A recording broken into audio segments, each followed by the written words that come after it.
Good afternoon and welcome. My name is Bobby McKenzie. I'm a visiting fellow here at Brookings, and we are honored to have you here today for this public conversation entitled Who We Really Are, a conversation with Syrian refugees.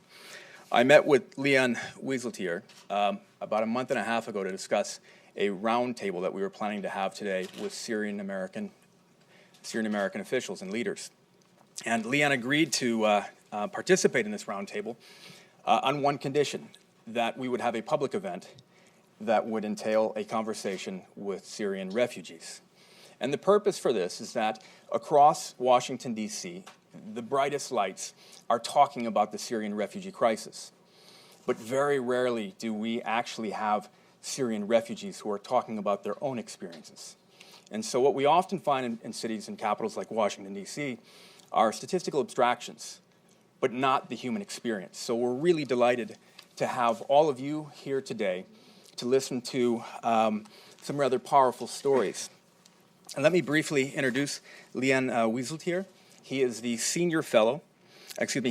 Isaiah Berlin Senior Fellow in Culture and Policy here at Brookings. Between 1983 and 2014, he was a literary critic at The New Republic. He's held various senior positions at Harvard as a lecturer and professor, and we are delighted and honored to have him lead this conversation. I should say, when I reached out to the Syrian American community to try and identify 4 refugees that we could have here, they also had a very clear message that we should try and identify and bring to the conversation Syrian refugees who would decenter some of the common notions about refuginess. And so amongst us here, we have a very distinguished group of individuals who I do believe will be able to tell powerful stories, not just about forced migration and the lived experience of displacement and refugee resettlement, but also about the amazing things that they've done since. We have on my right here, we have Mariela Shaker, who is a concert pianist who has performed at the Kennedy Center for President Obama. She has also been someone who has been an outspoken advocate for refugees. And we also have a Harvard medical doctor. We have Taha Bali, who is he is not only a professor, at Harvard, but he's also a medical doctor up in Boston and also an outspoken advocate. We have Kba Liing, who has been working with the Holocaust Museum to bring attention to some of these issues, and has been a voice of reason in a time when there's very little reason out there to hear about these issues. And finally, we have Kasum Aid, who has also been an outspoken ally for Syrian refugees. So I want to end here, but just by saying we really hope that you can hear these stories and take them back to your colleagues, and we also hope that this will be a launching pad for a wider, deeper discussion about the refugee crisis. I should end by saying that since the uprising in Syria, half of the population has been displaced. 4.6 million refugees are living in frontline states, and yet we've only taken 2,500 Syrian refugees in the U.S. 2,500. So with that, let me turn it over to Lian. Thank you. Thank you, my friend. I'm just going to say a few introductory things, because, like you, I'm here to hear our guests, to hear our friends. I'm not here to be smart today. I'm here to be humble and to listen very carefully to the stories that we're going to hear, which will be accounts of experience exceedingly unlike our own. I will say first, however, that I think it's safe to say that the Syrian conflict has now become the defining conflict of our time, nothing less than that. Partly because of the magnitude of the human suffering involved. We now know that close to 500,000 people have been killed. That number of 250,000 that we've used for so long turns out to have been wrong by half. We know that 7 million or more people have been internally displaced. 4 million people have been are refugees outside the borders of Syria. It is the defining conflict of our time because of the principles involved in this conflict. This is a war against 2 tyrannies, against a savage secular tyranny and a savage religious tyranny. And in this war, both of these tyrannies have the support of outside powers, most of them other tyrannies, whereas the good people who are fighting them have the support of exactly no outside powers, or at least not the consequential support of any outside powers. So as a matter of principle, it is a defining episode of our time, and it is that because of now of the refugee crisis that it has produced, which in our generation is the greatest test we will face of the principles of universal human solidarity and rescue that we profess and that have been part of our philosophical and moral tradition, not only in the West, but in other traditions for a very long time. From what I've said, you can correctly infer that I think that the United States has disgraced itself in this conflict, disgraced itself by its lack of intervention, and disgraced itself by its inaction in helping refugees who are experiencing their adversity in part because of our lack of any action against this horror in the first place. But I don't want to belabor that point right now. What I want to do is begin by saying that I am the son of refugees. My parents were Polish Jews who survived the Holocaust and came to New York in 1947. I grew up among refugees, and until I was 7 or 8, refugees were the only adults I knew. And I just want to say a few things that I've learned from my experience about who refugees are. The first thing I will say about refugees, the most conspicuous characteristic of them, is that they love life and that they are prepared to endure unimaginable hardship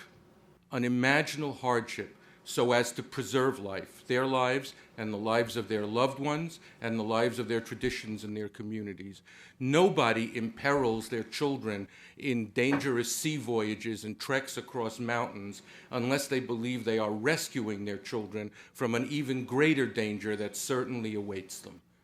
So the first thing I learned from my parents and my cousins and the community in which I grew up is that refugees love life. The second one is that they have almost unimaginable inner resources. And one of the reasons that they have almost unimaginable inner resources is because all their outer resources have been taken from them and destroyed. Their inner resources are almost all they have to go on.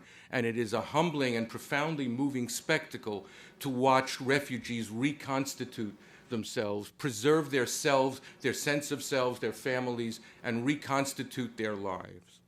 The third thing I learned is that refugees will always feel in some way permanently in limbo.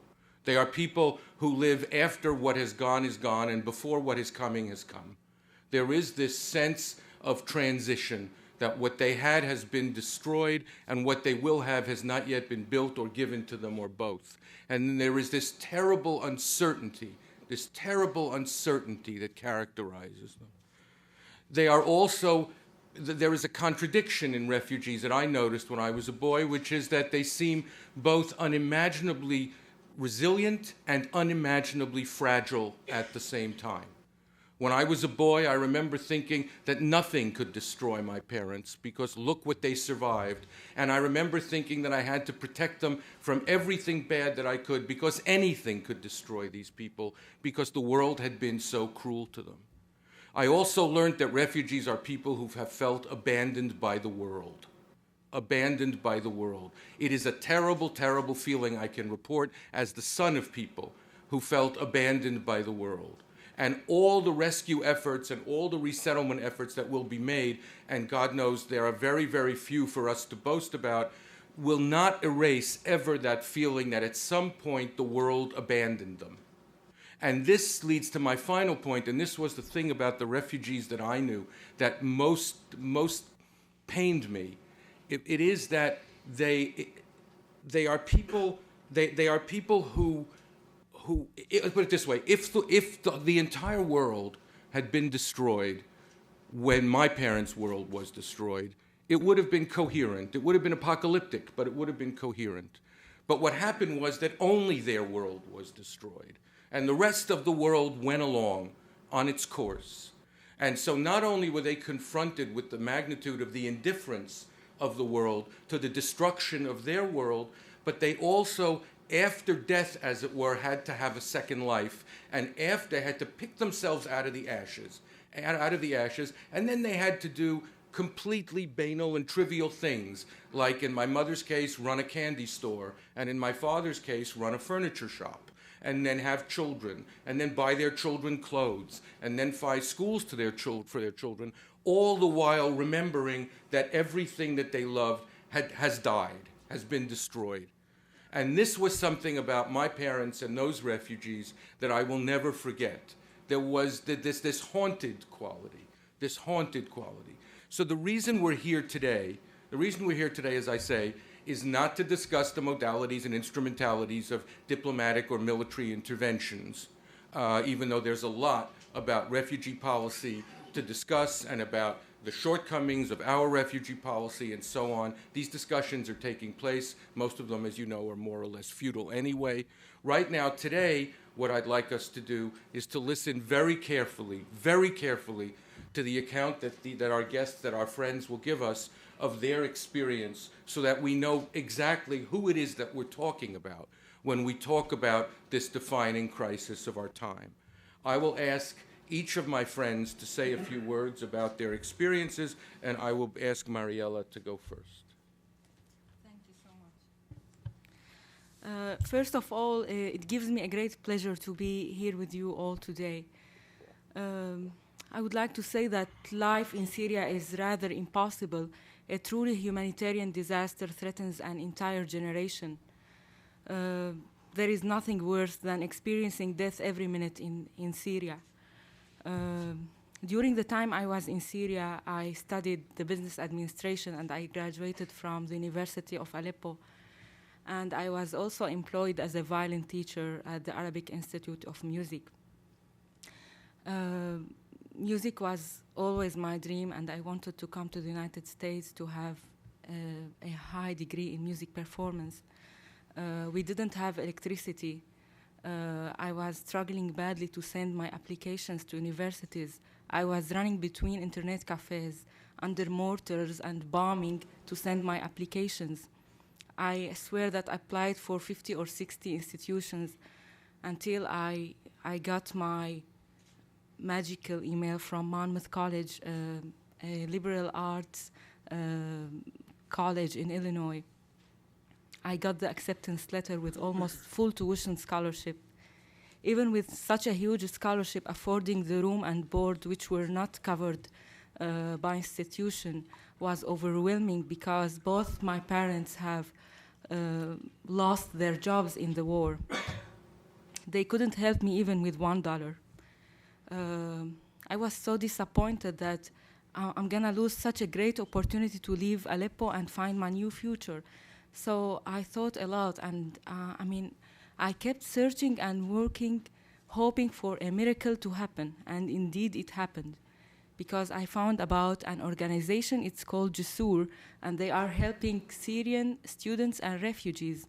I reached out to them several times, but I couldn't hear anything back, and I understand because they get a lot of emails, especially in such a difficult situation. So I went to their website and I tried to search on their donors, and I searched on each name, on Facebook and on Google. And one of them, he is a man, very fine man from Saudi Arabia, and I found that there is a mutual friend on Facebook between us who is also came here with a scholarship. So I thought that definitely I should talk to this person. I wrote to him an email. I sent to him my music videos and the acceptance letter I got from Monmouth. He was so glad that I reached out to him. But he said, Mariela, I'm sorry. I just support people from science major. I said, yeah, I totally understand. I'm so glad that you replied to my message. Later on, he told me, you know what? I'm really impressed with your story and that you found my email and my Facebook. So you are going to the United States. And so he paid for half of the tuition, half of the room and board. And the rest of the amount I found about an organization the same way. You can tell that I work so much online, even with a bad situation, without electricity. it's called World Council of Arameans, and they helped me with the rest of it. And they recently selected me as the Goodwill Ambassador, Peace Ambassador for their organization, and they invited me to go to the United Nations in Geneva to perform a talk on behalf of refugees and on behalf of their organization. My family, they are still living in Aleppo, surviving with the basic necessities of life. I try to call them every day just to make sure that they are still alive. However, I'm glad that I was able to fulfill my mom's only wish to see her 2 children in a safer place, as I recently sponsored my brother to cross the Mediterranean on a rubber boat, and he is now in Netherlands in a refugee camp. Although I feel very safe here in the United States, I'm constantly deeply concerned about my family and friends in Syria. We have great potentials of Syrians, but we are in need to your support more than any time ago to build up a good atmosphere to flourish. My best friends in Syria are architects and doctors, but their future is full of mystery, and their lives is threatened with death daily.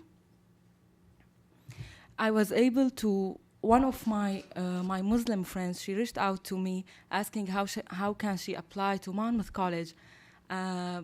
She used to be my former student when I was teaching in Aleppo. I made the proposal to Monmouth College, and they welcomed the idea, and they gave her full scholarship, and now she's sophomore in Monmouth College. I tried my best to help her, and I'm so glad. But is this enough? I don't think so. I would beg you to please not to extinguish the last flame of hope by closing the doors in front of Syrian refugees. I would especially mention these students and ambitious youth who are really desperate to come to this country to do great things. We are here to represent both Syria and America. I myself consider myself now as not just a legally legitimate Syrian citizen, but also a new, devoted and loyal young American woman. I have recently granted the asylum and received my green card last year. What an honor to be in this great country, the country which has given me my new life, my new future, the life that I always dreamed of. I always wanted to come here to be a professional violinist, and I can't thank the American government enough for making my dream a reality. I performed at the Kennedy Center last year, part of UNHCR, and I was honored at the White House and named as Champion of Change for World Refugees by the President Obama. I would also like to state that I'm a Syrian Christian, but I feel the relation between Islam and Syrians, Islam and Christian in Syria is old and gold. We are attached and linked together as a very fine, mosaic, antique piece. We can't afford to lose any small piece because otherwise the picture is not going to be complete. Thank you, Mariela. Thank you so much. Thank you very much. Kasum, would you like to? Hello, everybody, and thank you for coming here. My name is Kasum Aid. I'm Palestinian Syrian. My father left Palestine in 1948 and came to Syria to start his life. In 2011, when the Syrian revolution started, I was studying English translation in the University of Homs. I used to work in the Four Seasons Damascus, and just like millions of other Syrians who participated in that revolution, I had a lot of reasons to join that revolution because we wanted to make Syria a better place for everyone, for all Syrians. And the regime, the Assad government responded with bullets and violence. They went after the peaceful protest for more than 9 months. I watched and seen while I was living in my hometown, Mu'addamiyah, at the western entrance of Damascus, how the Assad regime used to send his mercenaries to kill, torture, burn people alive, rape women in front of their families, just to stop people from demonstrating against him. But we kept on demonstrating, we kept on asking for freedom, and we hope that the world will do something to help us. It's always hard to talk about this, but I remember how I used to tell my friends, especially during the protest, that one day the United States will help us. Because I learned my English from reading Reader's Digest magazine when I was 5 years old. Other kids were playing soccer in the street, and I was reading Reader's Digest because I just found reading about America very charming and amusing. We were living in a dictatorship for more than 4 decades where we were not able to think, talk, or actually do anything. We had a famous line in Syria that said, even the walls have ears. So when the revolution started, it was a dream coming true for all of us. We just wanted to feel free. It's very simple. This is something you have here and you rarely appreciate. A lot of my friends died by snipers, by barrel bombs, by tanks, in the massacres where Assad sent his mercenaries to kill them. Miraculously survived so many times. In 2013, Assad regime used chemical weapons to attack several areas around Damascus. He attacked my hometown, Mu'addamiyeh. When I was there, I was exposed to sarin gas in a day that I always describe as Judgment Day. Sarin gas is something, I don't know how to put it in words, but if death had a scent or a favorite perfume, it would have been sarin.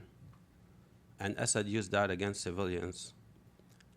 I miraculously survived that attack after my heart stopped and I was placed between the martyrs, between the dead bodies.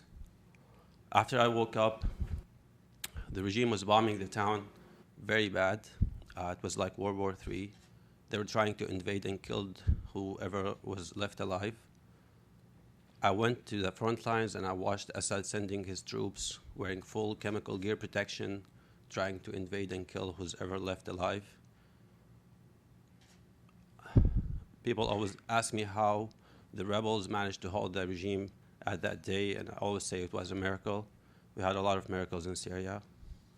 I also survived 2 years of starvation and hunger because our own government, what's supposed to be our own government, the Assad regime, blocked aid and bombed all the infrastructure in our town, and we had nothing to eat more than leaves of trees and olives.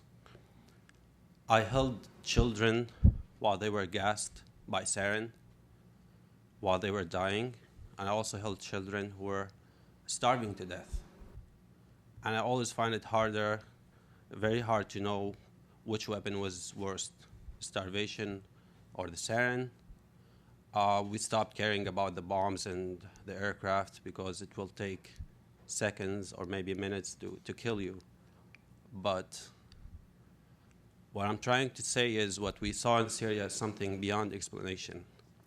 It's very disgusting, it's very shameful to have all these atrocities committed by a lunatic who's still in power, who's still killing and torturing and raping women. There's the Caesar photos, which was basically pictures of detainees tortured to death in Assad prisons. I saw some of these people. This is not just images. This is images for people. I personally buried some of these people who were tortured to death by Assad regime just because they wanted to bring some medicine or some food for the people besieged inside Mu'addamiyeh.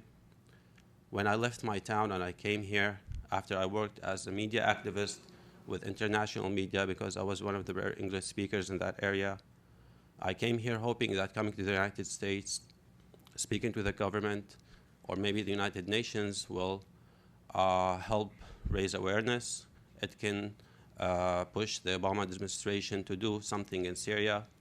I remember how I was translating Obama's speech to my friends in a basement after he said that he's making that deal with the Russians and he's not going to at least punish Assad for doing that massacre. And how people got very disappointed and how they felt and they lost their final hope in having help or accountability against war crimes. I came here, I went to the White House, the State Department, Congress, the Senate, any place I could have gone to. I did a speaking tour for more than a year. I went through more than 40 states. I spoke in Harvard and Yale and Princeton, many universities, a lot of think tanks here in DC, testified in the Security Council several times, and all of that got us into nothing. Right now, thousands of people are getting displaced inside of Syria because of the Russian aggression. We have a lot of people trying to jump into rubber boats and cross into Europe, and we have lunatics like Donald Trump and others calling them terrorists and other bad names that I'm not going to say. We know. I feel very disappointed from the United States. The people are very kind. The government is very bad. I'm seriously considering going back to Syria, and my friends knows that I want to go back to Syria. We're asking for a safe place for Syrians where they can stay harmless without getting bombed by barrel bombs or by the Russians or by the Iranians or by Hezbollah or by ISIS, by any of these people, a place for civilians who can just stay there with their families without jumping into a rubber boat or without getting bombed by a barrel bomb. It's very simple ask and demand. I think this is the least thing the United States can do. I feel very angry when I see President Obama trying to shine up his image by meeting some of the Syrian refugees that he helped create. If he acted against Assad and took down that lunatic, we could have saved thousands of lives, hundreds of thousands of lives. We could have stopped ISIS from growing. We could have done a lot of things. We could have saved so many people and so many good things in Syria. I think that's it. Thank you, Kasum.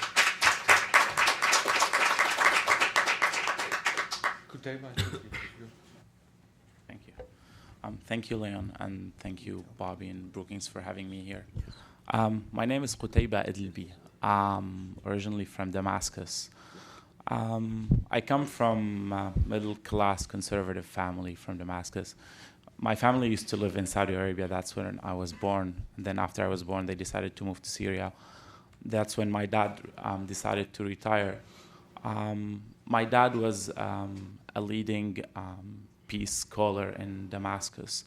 So when he retired, kind of like he focused all of his life and his time actually teaching us a lot about the background. So I grew up in kind of more political, in different atmosphere than regular Syrians or Damascenes.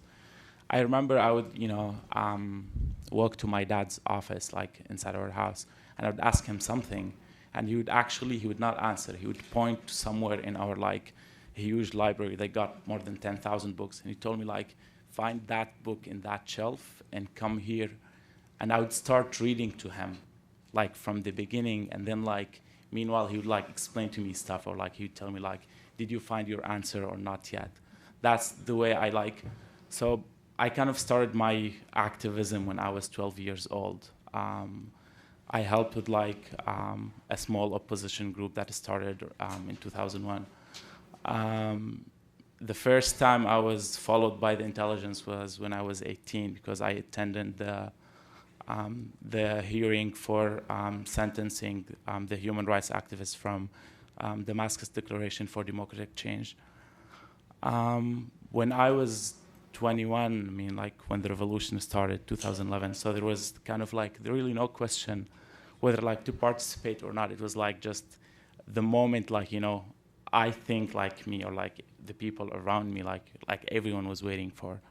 I remember in March 28th, 2011, it was the first very public and huge protest in Damascus in the Umayyad Mosque. And I remember, we were 5 brothers, 4 of us were in Damascus at that time. And I remember like the day before, we were arguing with my mom who would actually go to the protest and who would stay. Because, I mean, going to a protest in Damascus is not really like going to the market or like going downtown. It's like either you will get arrested or you will be killed. And actually, it's kind of the same. Being killed is even better than being arrested. I mean, so we agreed that, 2 would go down to the protest and 2 would stay home. And then, like, in the morning, we argued, like, who would go and who would stay. So my mom was like, just go, all of you. So we kind of, like, separated in different points where, like, we knew, like, protests would happen. And I was, like, at the lucky point. And I remember there were, like, 9,000 or 10,000 of people, all, like, mostly were, like, they were all grown up, like, going out of the Umayyad mosque, all of them shouting, freedom, freedom, hurriya, hurriya. And I remember that moment this might, sound very similar to you. It might sound like a moment from Braveheart, but this is something for Syrians that it's not really usual. I mean, you're born here, it's very normal for you to walk out to the streets, say, act as the way you want, say what you believe, and, criticize whatever, like, you see is wrong. This is not even like, not even like closely familiar in Syria. I remember, I was in a family that, I had more space to talk about these stuff with my family. I remember, like, my friends would have no courage even to talk about this with their parents. I remember my friend once I was going to visit him, and he opened the door crying. I told him, like, what's going on? He was like, I asked my dad about the Muslim Brotherhood, and he hit me on the face. That was how people dealt with this stuff in Syria, because that would lead you to death maybe.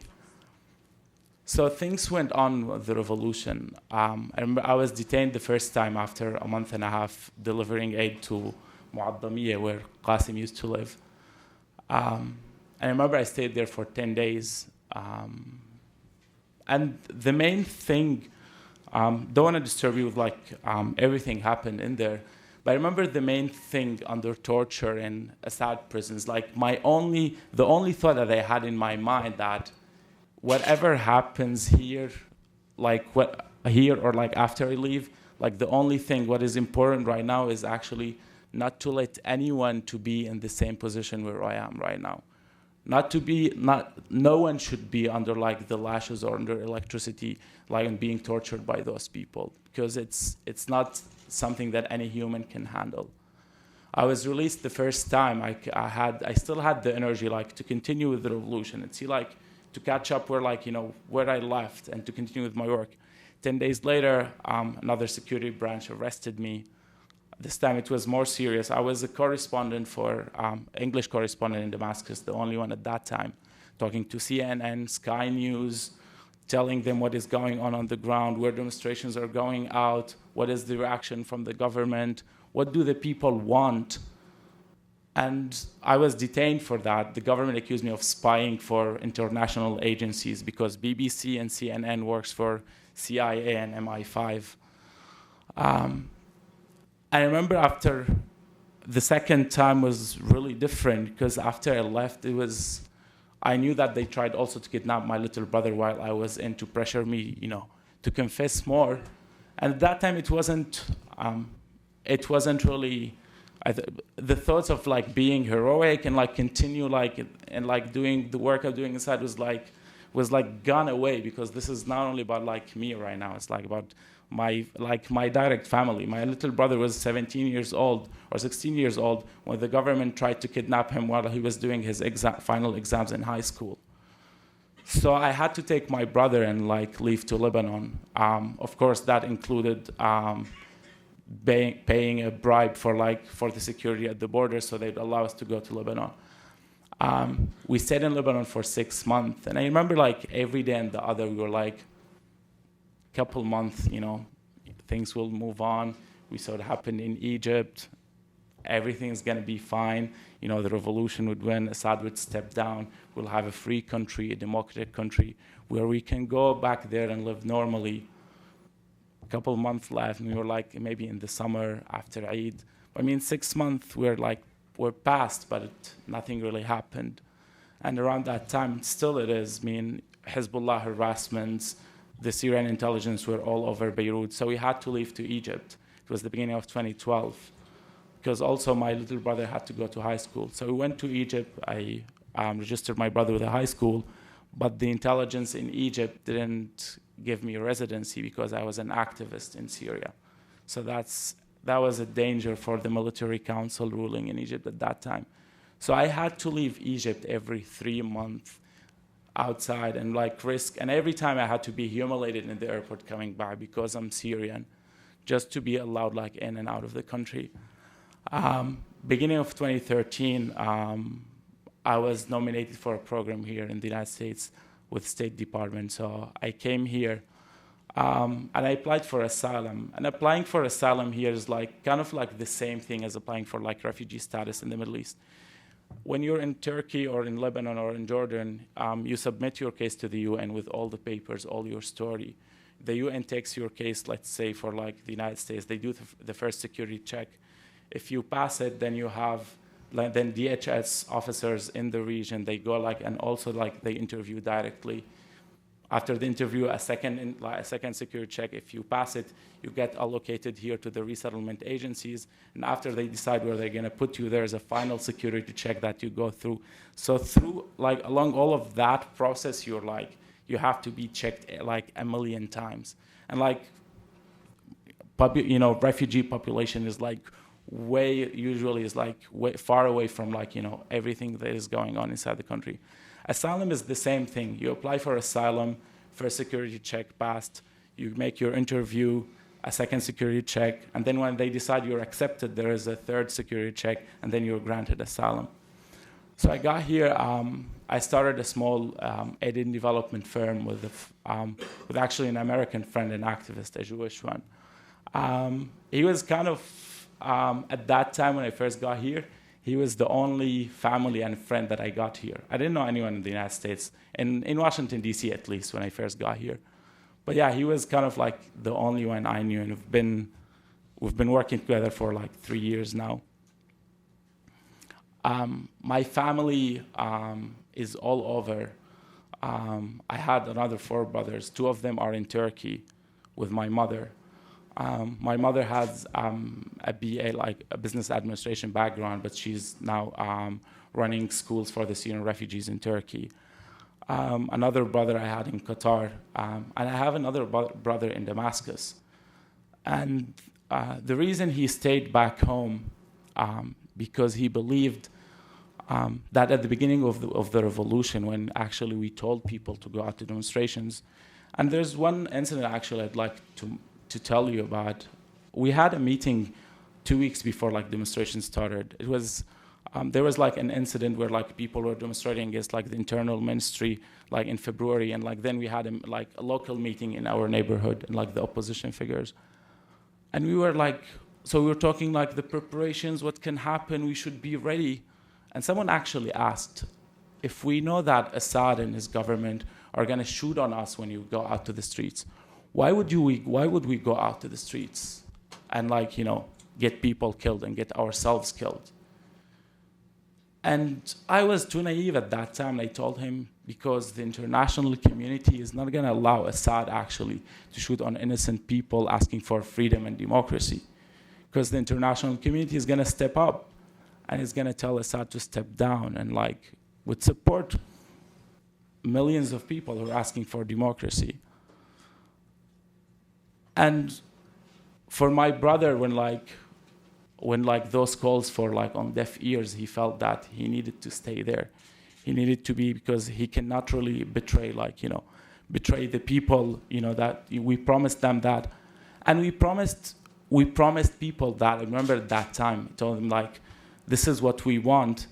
And it's a funny thing, but we were like, for me, I can talk about myself especially. I envy American people. Like in my mind, like before the revolution, I envy them like for a long time. Not for Hollywood, not for like, the wide streets, the long buildings, the fancy cars. We had a lot of fancy cars in Damascus though. But I envy the American people for their freedom, for being able to walk tall, for being able to express what they feel, to express what they believe in, for being able to walk around and like criticize what they think is, like to say what they think is right and criticize what they say is what they believe is wrong. That's what the Syrian people envy Americans for. And that's what they wanted for themselves. But Syrian people didn't go out against their government because they wanted a better economy, because they wanted a better car to ride in. No, they went against their government because they wanted to be able to breathe. They wanted to be able to say that this is right and this is wrong without being tortured to death. I was working with a group of people, not like the close group around me, 9 of them. 6 of them died under torture. I was the lucky one, the first one, I was the lucky one to leave. Another 3 of them who left now to Turkey, their families had to pay $200,000 to get them out of jail because they were sentenced to death, along like with other like colleagues. Those are like my close friends that I know. And I think being here, I mean, a lot of, would ask, why would we have, the refugees, why do we have, why should we accept, people like me? Why should my asylum, or why should other people come here? And I think whoever asked this question, actually, we forget who we are as Americans. We forget our background. We forget why we came to this country originally. We came away running from a religious tyranny and a political tyranny. Everyone came here running from different tyranny. Everyone came here to be who they are. That's what being American is. It's actually being who you are. It doesn't mean changing your hair color or the way you dress or the way you talk. It's just being freely express yourself as the way you are. This is what being American is. And those are the moral standards that we did our revolution for. So for those who cannot stand, those who believe in those moral standards should stand for it and say that the way we deal with the Middle East right now is a shame. Thank you.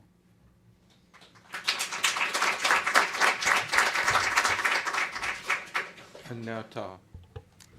Thank you very much, Leon, for moderating this, and for Brookings for having us. Thank you, Bobby, for the promotion to full professorship at Harvard. I'm quite humbled by listening to my friends here, and I actually have a slightly different background. I was, I guess, privileged to come to the U.S. 2 or 3 years before the revolution started. I can still relate, and I could still relate to the high emotions and the sentiments and the exhilaration that seized Syrians in 2011 and pushed them to take to the street in their hundreds of thousands, even though they knew that the regime had a formal policy of shooting to kill on peaceful demonstrators. And this enthusiasm, even from abroad, that was shared by millions of other Syrians, pushed me to be active, politically active in supporting the revolution.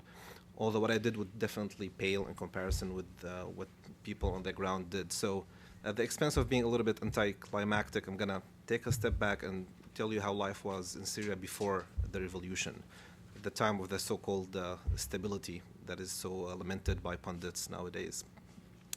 So I was born 1 year after the Hama massacre, which took place in 1982.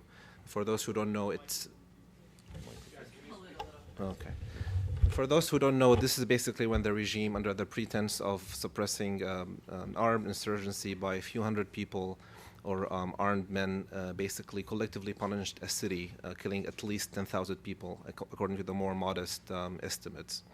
So the Hama massacre basically started a new phase in Syrian life, and the regime asserted its dominance over the society by having its symbols and the pictures and the statues of the president everywhere, and by having one of the most brutal police states probably on the planet at that time.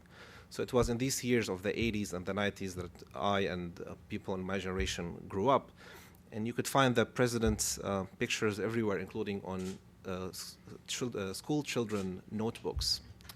And people, my generation would remember that, even as a 6 or 7-year-old, you would be horrified by defacing the face of the president on your notebook.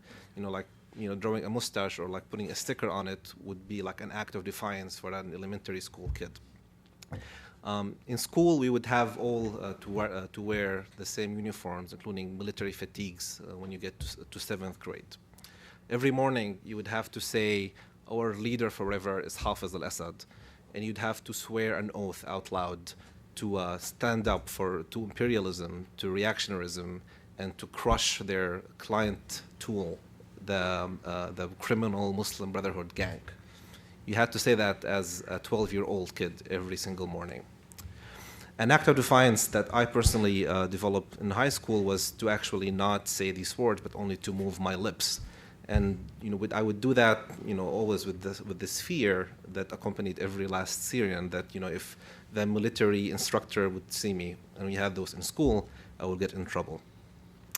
In fact, the government and the regime was so involved in Syrian lives that almost every last student in school had to enroll in the governing party. And they would make sure to bring that up every single year during high school, middle school, high school, and even in college. And because I lived a few years abroad, I was able to evade that, and I prided myself on being able to evade it, but it was always at some risk. This was so much so that when I got accepted to medical school, I had to have my paperwork signed by the Air Force Intelligence Services. They actually oversaw admission to medical school. But that was the year 2000. It was the year when Hafiz al-Assad died and his son became president. And many Syrians actually had high hopes for the new president, if anything because of how bad his father was. So things could only go uphill, I guess, by that point. So this was very short-lived. It was only 1 or 2 years. It was called the Damascus Spring. And before we knew it, by the year 2001, 2002, life again became punctuated by these tales you keep hearing about friends, acquaintances, political figures who got arrested, tortured, disappeared, sometimes killed. This is when the Kurd uprising happened in 2004. News was suppressed heavily in Syria, and we had no internet at that time. But it was definitely something in the background. The new era of the son president culminated in his referendum in 2007. Syria has one of the longest presidential terms on earth, probably the longest. It's 7 years. And there's no term limit. And the president, the father, won by 99% or 98% 5 times in a row. The son did it in 2000, and then in 2007, he again got 97%, with the majority of the 3% being nullified ballots. And this is, again, not elections. This is a referendum where you have to either say yes or no. There is no other candidate on the ballot. It's not done in a secret booth. There is a security officer in every voting center. And there are always rumors or actually laws that makes every citizen go and vote, because if you don't, they threaten you by not issuing paperwork. In my case, I was preparing to come to the US, and the threat was that I will not get a passport. So I actually had to go and do that, and there's probably very few things as difficult and humiliating as voting to a president that you detest. Around that time, the whole country is forced into celebrating this event. This includes civil servants taking days off for months on end to basically go on marches, including students, college students, teachers, and actually even on hospital premises, employees were made to dance loudly and annoy patients. I remember that as a medical student. So basically, when I came here in 2008, I really had no regrets, and I didn't look back. In 2010, on December 17th, when Mohammed al-Bouazizi burned himself in Tunisia, he basically started this spark of hope that basically went across the whole 4 or 5 continents where Arabs lived or where Syrians lived. And by March 2011, when the revolution happened, it's hard to imagine that, but as someone who was living 10,000 miles away, we actually cried tears of joy just watching people like Qutayba and Kasum and Mariela demonstrate in the streets. It was so incredibly inspiring. a few years later, with all the destruction, with all the death, there is nothing more disheartening to someone who's been living in America for 6 or 7 years to see this convergence between the right and left on basically calling Bashar al-Assad the lesser evil. This is incredibly unfortunate, and it's quite antithetical to everything that America stands for. People on the right seem to forget how much they uphold freedom as their cornerstone value. And people on the left, progressives, make regime change to be a dirty word when change is the cornerstone of being a progressive, and when the regime is a genocidal, brutal regime that we have not seen the likes of which since probably World War II. It's high time that this is changed and that Syrians get the attention they deserve from America and the rest of the world.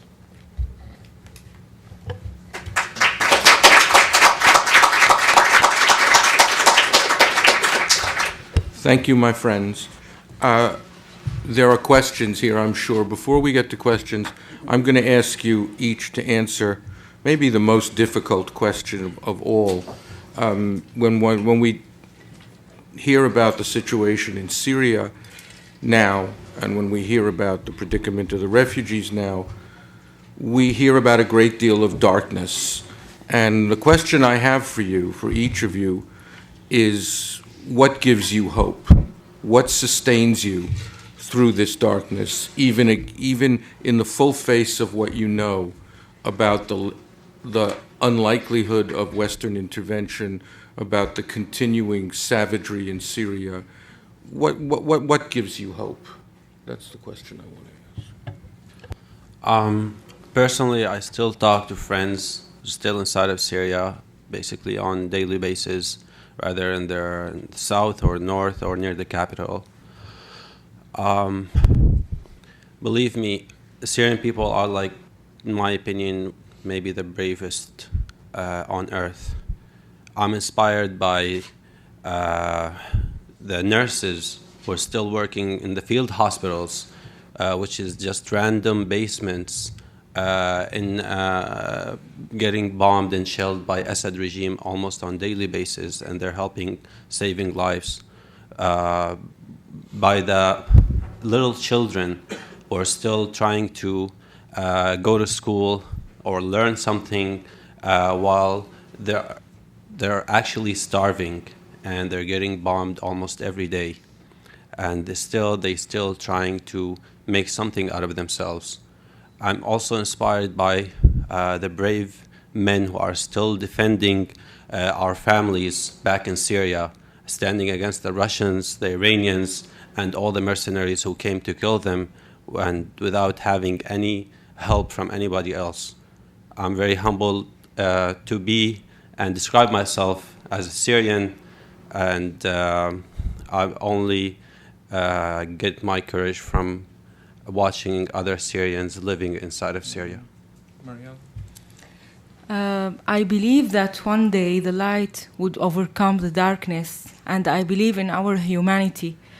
I feel powerless, of course, to change the current situation in Syria, but I believe in the power of music, that it was the bridge which has brought me to the United States and gave me my new life.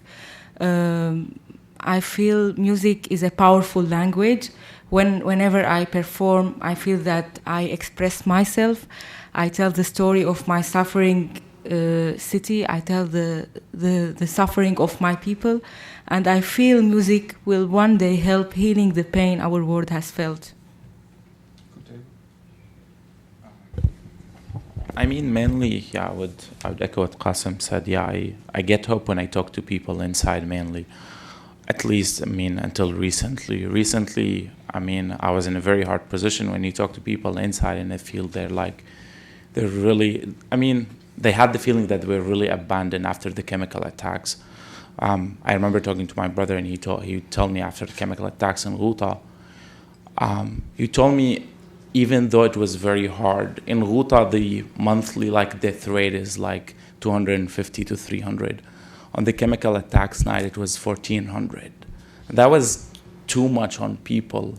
But he told me at least people feel that, I mean, this is the first time they can actually say goodbye to their beloved ones before they are buried, because they're in one piece, because there was no blood.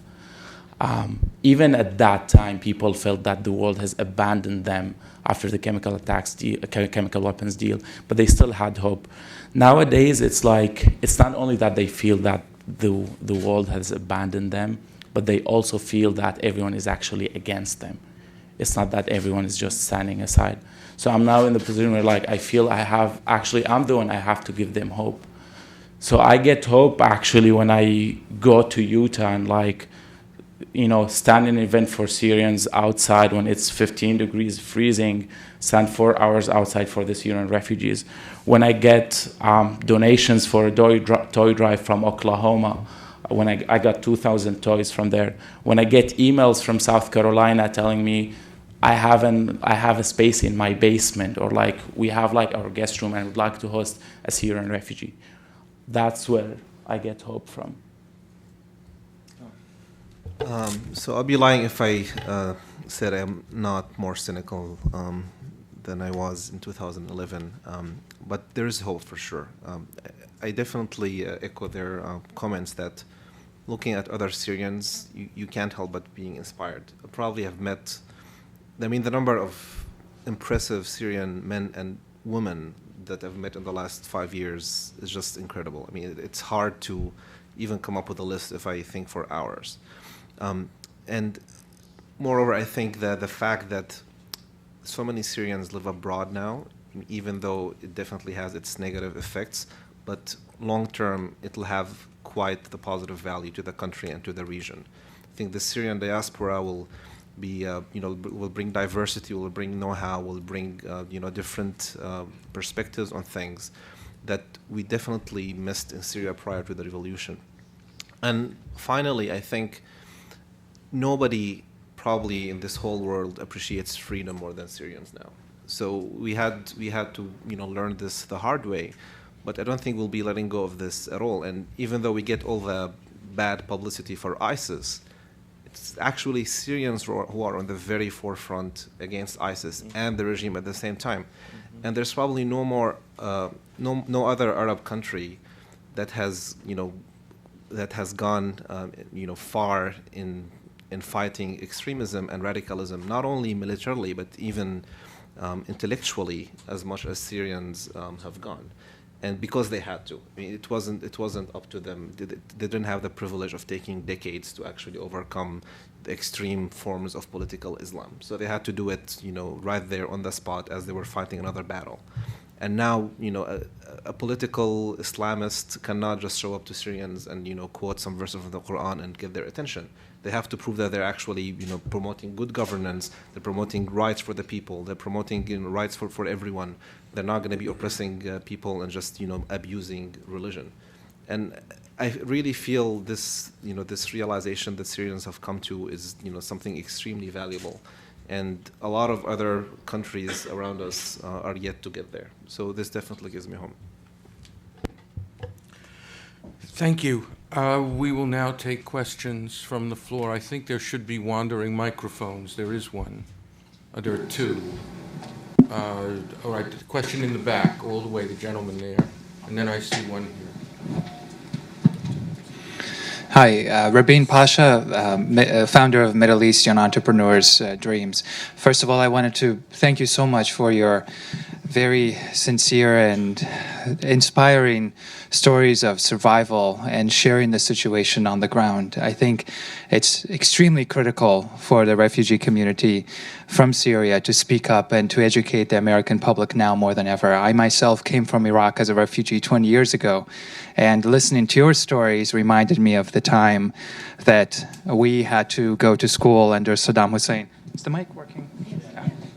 Under Saddam, and chanting those stories and seeing the remnants of genocide in Iraqi Kurdistan and with the chemical weapons and all. And so many in the international community at the time did not even think of us and give us the attention that we needed. I'd like to ask you and just to speak about the younger generation now that's in Syria, and especially looking at you, the voices of inspiration, of hope that would rebuild the country after ISIS, after Assad.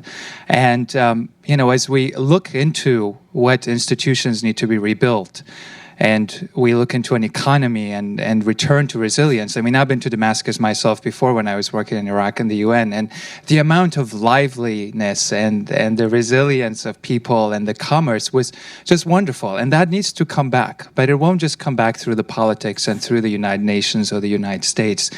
And the disenfranchisement of young people have to be channeled towards the economy through the entrepreneurial spirit, relive that hope. So what can we do? What can you, as these inspirations and stories of survival and diaspora community, and I look at you and I also look at myself working together, what can we do for the future young generation starting now to inspire them into thinking of envisioning a greater dream of rebuilding their countries? Thank you. And thank you again for sharing your stories. Thank you for sharing your stories as well. Personally, I'm going to be very, very honest and say right now I'm very interested in saving lives in Syria than thinking about rebuilding Syria. I ask and I keep asking for safe zones in Syria to protect civilians so we can give the civil community a chance to rebuild, to show the terrified Syrians who have been living under 5 years of genocide and atrocities that there is a third option beyond Assad and ISIS, which is living free in a safe area where you can have your children and your family living together. They can go to school, they can eat without worrying about getting starved. They can breathe fresh air without getting worried about inhaling chemical weapons or chlorine gas. Right now, this is my main concern, and I think this is something all of us, anybody who is really interested in helping the Syrian people, is to help save the lives in Syria. So I completely agree with these remarks. You should definitely protect life before you go to anything else. That said, I think there is quite a bit of mobilization from Syrian communities throughout Europe and in the US, and basically trying to establish different NGOs and different bridges between Syrian refugees and Syrians inside of Syria and the communities in the West. So there are great efforts to support educational facilities inside Syria, to mentor students abroad, to have people who are not able to complete their studies there come here on grants, and several other efforts of that nature. I'm not going to name any organizations, but there's many of them for sure. And this is all resources available online. We can talk afterward if you want. Question here. Mohammed Ghanem? Sure. Mohammed Ghanem, Syrian American Council. Thank you so much for sharing about your very inspiring stories. Could you please share with us about the challenges you face in your day-to-day life living here in the United States of America? Thank you.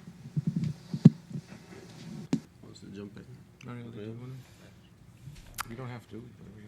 No, of course. I mean, for me, I got the chance to meet some wonderful Americans, and I truly feel that I'm home.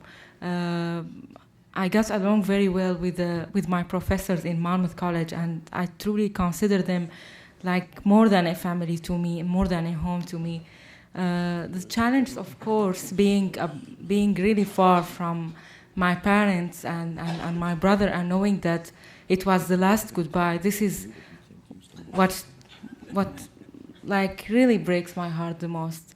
Other than that, I feel I'm so lucky to be here. Yesterday, I finished my second year outside of Syria. I came to the United States on March 13, 2014. Since I came here, I was just doing advocacy work. I wasn't even thinking about applying for asylum, and then I have to, and because I had no chance to go back to Syria, of course. After I applied to asylum, that was a year something ago. Until now, I got nothing. I just got the work permit 5 months ago, and it was very hard to find a job. Just living in the States, everybody knows it's very expensive. You have to have a work. Yeah, I couldn't finish my college because I was part of the revolution. The regime actually erased all of my records from Syria. It's like I never existed in Syria. My ID, my passport, everything. And it was very hard here to apply for school. But the hardest thing was to wake up every day, and because I'm interested in Syria, I have to follow the news and have to keep track of what's going on, especially in the past 6 months since the presidential election started. The hardest part of my day is after waking up and opening Facebook or Twitter is just to listen and watch to all the crazy statements I'm hearing from the candidates about refugees, about Syria, about Muslims. Ben Carson described us as dogs. Donald Trump, I don't think I even have to talk about him. It's very, very scary just to think that one of these lunatics might actually become the president and will actually be the president. I just can't understand that, especially coming from Syria and going through hell to have a good president in power. I'm really shocked and very confused how Americans are actually letting these lunatics be even like a presidential candidate. This is very terrifying. And a piece of advice from somebody who survived hell to have a good president, I think you should do something now before it's too late. Thank you.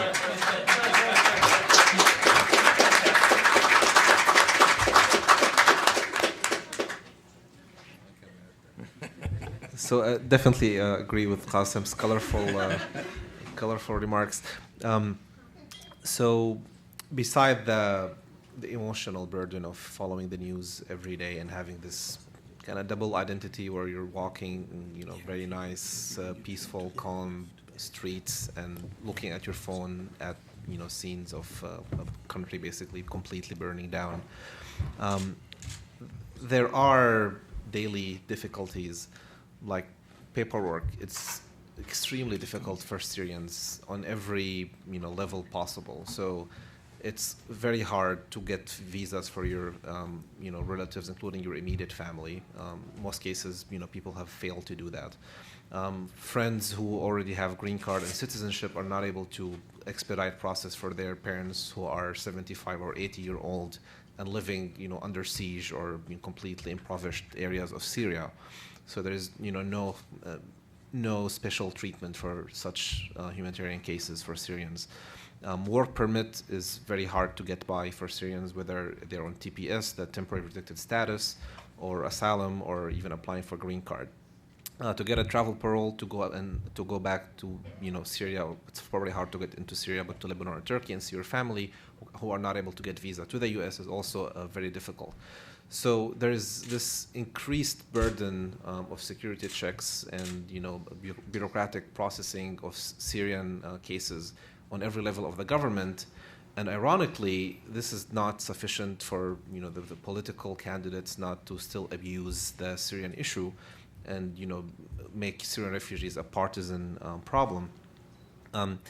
And probably this is the last point that I'm gonna bring up in answering your question. It's also fairly disturbing to reduce Syria to the refugees issue, and this is something that many Syrians who care about Syria, Syrian Americans or Syrians living in the U.S. will find very difficult, mentally and intellectually, because Syrian refugees in the U.S. so far are only 2,400. Best case scenario, if the administration gets its way, it's going to be 10,000 this year. And this is basically 1 in 1,000 of people displaced in Syria. So 1 in 1,000. So it's very hard to feel so passionately about that issue when then 99.9% of other displaced people are not being actively helped by this administration or other countries of the world. So I think these are some of the difficulties, to name a few. I think the first challenge is we're not really refugees by choice.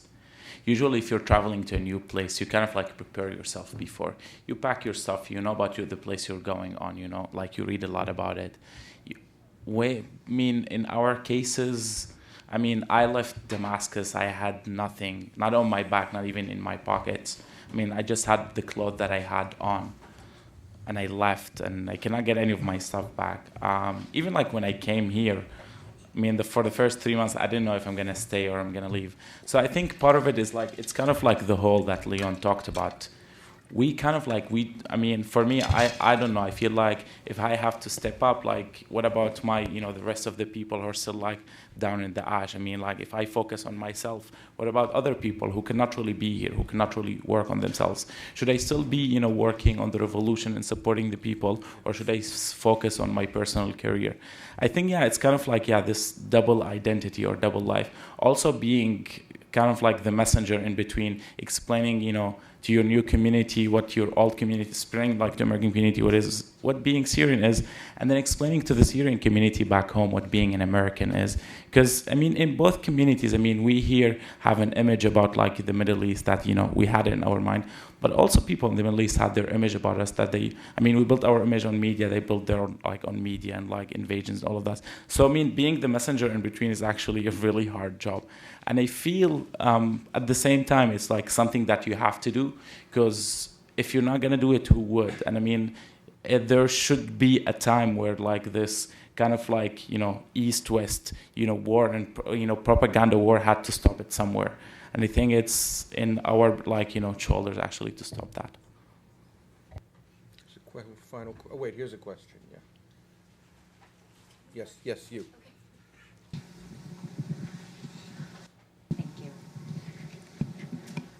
So my name is Jennifer Silvey. I'm a writer. I write about geopolitics and political economy.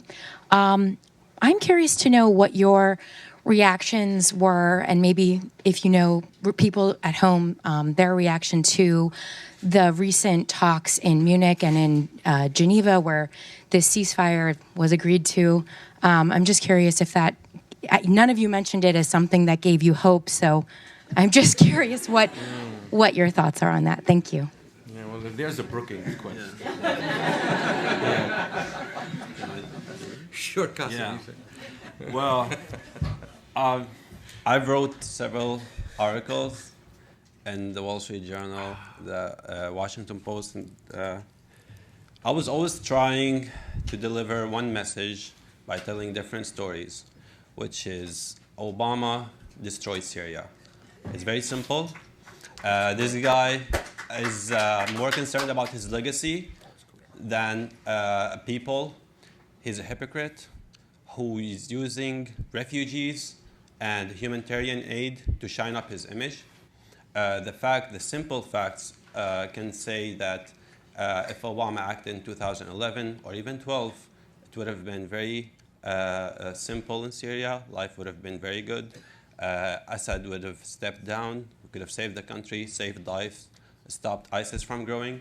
What's going on right now in Munich is a joke, sad joke, unfortunately, because people are dying because of that joke. The Russians are being part of a peace process where they're bombing the shit out of hospitals and schools. I don't think that's anything close to diplomacy or humanity or anything. Kerry and Obama are just looking around, trying to get anything to throw in front of American public and tell them, look, we're trying to bring peace to Syria. I can just say that the only thing Obama brought to Syria was war and devastation, and I really hope that his legacy that he's aiming for through the blood of Syrians will eventually hunt him down in history and show the entire world that this guy could have been a hero, but he chose to be a villain. Yeah. I'm very glad you asked that question. Another question. You want to say something? Yeah, so Kasum doesn't mince any words. But yeah, I would say the vast majority of Syrians are not terribly hopeful about what's going on now. I think every time there is a new statement from the administration, the regime and Russia and Iran look for only two words in the whole statement, which is political solution, or there is only a political solution. So, I mean, they strive to perpetuate this status where the U.S. is not actually enforcing a transition, or it doesn't have to be only the U.S., but there is no international will to enforce a transition. And as long as the strategy is to just look Putin in the eye and wish that he would feel the pain of Syrians and pressure Bashar himself, this is not going to go anywhere, unfortunately. We have one final question in the back. Thanks for your stories, guys. My name is Paul. I'm Lebanese, partly Syrian. We have witnessed the atrocities of the regime in Lebanon before you witnessed them in Syria. So we kind of share the same pain. I mean, as my having part of a family back in Syria, they felt, just like you were saying, betrayed by the free world, by the president of the free world that was supposed to stand up to what he said in 2013 and when chemical weapons were used in Syria. Now it's too late, maybe. I don't know what can be done. My question is about refugees. I worked with refugees for several months in Beirut, and the situation is devastating, like devastating, whether it's international organizations, local organizations, Arab organizations, it's terrible. My question is, I guess, how will admitting more refugees in the States, I mean, raising the number maybe from 10,000 to 20,000 to 50,000 is alleviating the pain of 50,000 people. You have 9 million displaced Syrians, 9 million refugees all over the region, whether it's in Lebanon, Jordan, Turkey. How will raising this number affect positively, in a sense, the Syrian people? And wouldn't it be much more effective to establish, like you guys said, a no-fly zone on the borders with Turkey where people can live freely and you can, in a sense, cause less dilemma worldwide and actually solve the problem itself? Yeah, I mean, you're absolutely right. We're treating cancer with bandages. That's what we're doing with the refugee policy. But at the meantime, if I know no one is providing me with cancer treatment, I have to deal with with the least that I'm getting. So yeah, if the only thing I'm gonna be having is bandages, I will accept it. I mean, that's how I see it. As you said, the real solution should be yes, to have a political transition in Syria, to allow Syrians to have their own voice, to say to decide who to rule them, who their government is. That's the real solution. That's when refugees actually would come back. And also this is not about reconstruction mainly. Like areas like Idlib or Jisr al-Shughur or Ariha that were liberated from the regime and the Iranian militias last year. People actually went back weeks after it was liberated. Although there was a lot of destruction, but people were willing actually to go back and just kind of have the minimum living. But yeah, they wanted to go back to their destroyed homes and stay there. So if we have the transition where people are not afraid of their about their lives, are not afraid that someone is going to knock on their door and take them and they will disappear, are not afraid that tanks and airplanes are going to shell their homes, yeah, they would be there. That would be a perfect treatment. If that's not with with the recent policy, that's not applicable for us or not available for us, getting refugees here is the minimum we can do. I want to say to our friends, I want to thank them. I want to say to our friends that they are our friends and that we are their friends.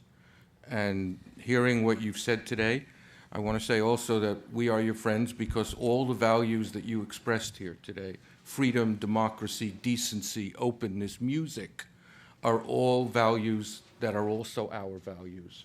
They're Syrian values, they're American values, they're human values. And so I want to thank you for coming. We can offer you not success, but we can offer you solidarity and say to you that we not only support you, but we honor you. Thank you very much. Thank you.